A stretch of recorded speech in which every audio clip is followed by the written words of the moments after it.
know everything cool and all, but if you play our game, you can see it's just a chair. And we don't want a chair, we want a character. So let's just find one. If we go to Epic Game Launcher in the marketplace, you can search for Paragon Murdoch. Okay, just search for that, download it, and add it to our project. It's free, it's always been free, it will be always free. So add it to our project. Click add.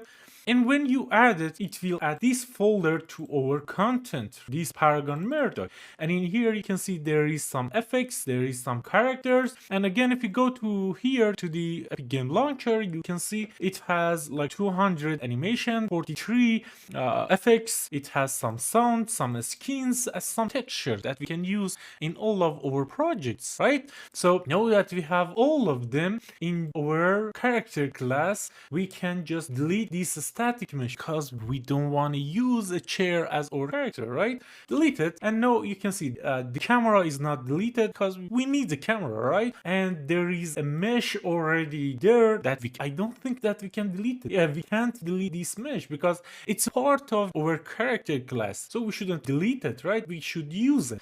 So no, because we download that Murdoch Paragon Murdoch character, we can click in the mesh and go to mesh in a skeletal mesh. You remember in the video before this video we use a static mesh, but now we want to use a skeletal mesh. And a skeletal mesh, it is that 3D object that has animation in it, and we can do a lot of cooler things with it. It can walk, it can run, and it has some animation. So a skeletal mesh basically is the 3D object that has animation. And now with this skeletal mesh we can select our skeletal mesh, that in this case I want to choose Murdoch, right? When we choose it, it will appear in here. It is beautiful. And now what I want to do, I want to bring it down because you know that this capsule that is in here is our collision box. So these characters should be inside that collision box, right?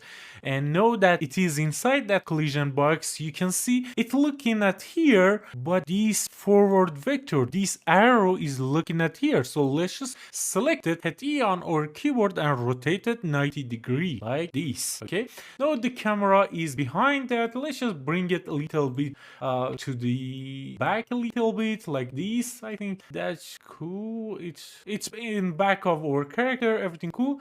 And I want to change the camera. I want to put the camera as child of this mesh. So now if we compile, because we are using the code from before, it's not working.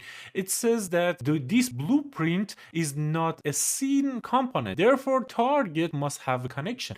So this target should have connection. So we should connect something because we want to get the forward vector, right? We can get forward vector from a capsule component, we can get it from mesh component, we can get it from camera, whichever you want you can use. But I always use capsule. So drag and drop from this capsule to this target and it will be connected. So again, let's just do it for this one. Of course, you can just use mesh or camera. Okay, you can use both of them. Now if we compile, it won't give us any error. So let's just run our game, and now you can see we have a character, but it doesn't have animation. We need to add some animation to our character, right? It needs some animation. But before doing that, I want to talk a little bit more about this character. I want to show you some tips about this character. So I will see you in the next video.